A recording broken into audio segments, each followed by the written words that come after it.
এক বোন প্রশ্ন করেছে, হুজুর শীতের রাতে ফরজ গোসলের ভয়ে আমি আমার স্বামীকে আমার সাথে থাকতে দেই না, এখন কি আমার গুনাহ হবে বা এখন করণীয় কি? খুব জটিল একটা প্রশ্ন। এই প্রশ্নটা সাধারণত কেউ করে না। এক বোন হোয়াটসঅ্যাপে আমাকে এই প্রশ্নটা করেছে যে তিনি বলছেন, তিনি বোঝাতে চেয়েছেন, হুজুর যেহেতু ফরজ নামাজ ফজরের নামাজ আমাকে পড়তে হয়, আর রাতের বেলা যদি আমরা একসাথে থাকি তাহলে তো আমাকে ফরজ গোসল করতে হবে, আর আমাদের এখানে গরম পানির কোনো ব্যবস্থা নাই, ঠান্ডা পানিতে আমাকে গোসল করতে হয়, এই ভয়ে আমি আমার স্বামীকে থাকতে দেই না আমার সাথে, এই জন্য আমার স্বামী আমার উপর রাগ করে। এখন এটার করণীয় কি? আমি কি আমার স্বামীর হক নষ্ট করেছি কিনা? এটা একটা প্রশ্ন। গোটা জাতির উদ্দেশ্যে সেই উত্তর আমরা দিয়ে দিচ্ছি। আমরা যারা শুনছি অবশ্যই এই আলোচনাটুকু শেয়ার করব, তার কারণ হচ্ছে ইসলামের ব্যাপারে আপনি একটি বিষয় শেয়ার করবেন, সে যদি আমল করে এর সওয়াব আপনি কিয়ামত পর্যন্ত পেতে থাকবেন। সুবহানাল্লাহি ওয়া বিহামদিহি সুবহানাল্লাহিল আযীম। এইখানে এই প্রশ্নের উত্তর দেওয়ার আগে স্বামীর মর্যাদা সম্পর্কে আমাকে কিছু বলতে হবে।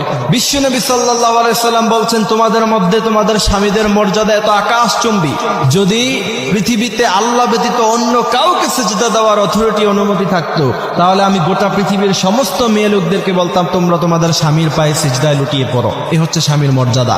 বিশ্বনবী সাল্লাল্লাহু আলাইহি সাল্লাম বলছেন, তোমার স্বামী যদি তোমার উপরে খুশি থাকে, তুমি যখন মৃত্যুবরণ করবা সে যদি তোমার উপরে খুশি থাকে, এতটুকুই তোমার জান্নাতে যাওয়ার জন্য যথেষ্ট, আর সে যদি তোমার উপরে নারাজ থাকে এতটুকুই তোমার জন্য জাহান্নামে যাওয়ার জন্য যথেষ্ট।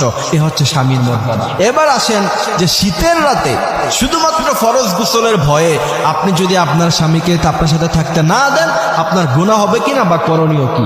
এই প্রশ্নের জবাব যদি আমি দিতে চাই তাহলে বিশ্বনবী সাল্লাল্লাহু আলাইহি সাল্লাম থেকে হাদিস এসেছে, বিশ্বনবী বলছেন, কোন মেয়ে লোকেরা যদি রান্না করা অবস্থায়, সে কিচেন রুমে রান্না করছে, এমত অবস্থায়, এটা খুব সেন্সিটিভ জায়গা, সে যদি সেখান থেকে চলে আসে আগুন ধরতে পারে, খাবার নষ্ট হয়ে যেতে পারে, খাবার পুরা হয়ে যেতে পারে, এমনও সময় যদি কোনো স্বামী তার স্ত্রীকে তার জরুরত পুরা করার জন্য তার সাথে থাকার জন্য ডাক দেয়, বিশ্বনবী বলছেন মুহূর্তের মধ্যেই সমস্ত রান্না বান্না অফ করে দিয়ে বন্ধ করে দিয়ে সাথে সাথে স্বামীর ডাকে সাড়া দাও।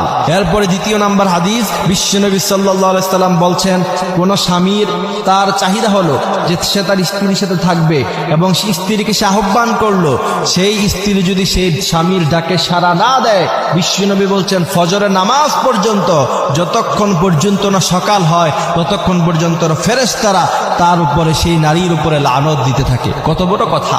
এই জন্য এই হাদিসগুলি থেকে বোঝা যায় অবশ্যই শীতের, এই প্রচন্ড শীতের সময় যখন শৈত্যপ্রবাহ হয়, ওই সময়ে যদি আপনার স্বামী আপনার সাথে থাকতে চায়, অবশ্যই আপনি তাকে সঙ্গ দিতে হবে, আপনি অবশ্যই তার সাথে থাকতে হবে, তাকে সময় দিতে হবে।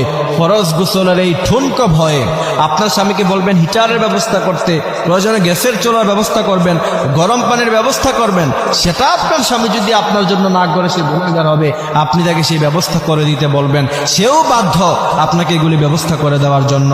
যদি না করে আল্লাহর কাছে জবাব দিতে হবে। সুতরাং সাধারণ অজুহাত দিয়ে আপনার স্বামীকে অবশ্যই আপনি এখান থেকে বিরত রাখতে পারেন না, আপনার স্বামীকে আপনি সঙ্গ দিতে হবে। এর চাইতে বড় কোনো কাজ হলো, বিশ্বনবী সাল্লাল্লাহু আলাইহি সাল্লাম বলছেন, ওই সমস্ত নারীরা হচ্ছে খারাপ নারী যারা স্বামীর চাহিদা পূরণ করতে দেয় না। এই জন্য প্রিয় ভাইয়েরা আমার, আল্লাহ পাক আমাদেরকে এই কথাগুলি বোঝার, মানার তৌফিক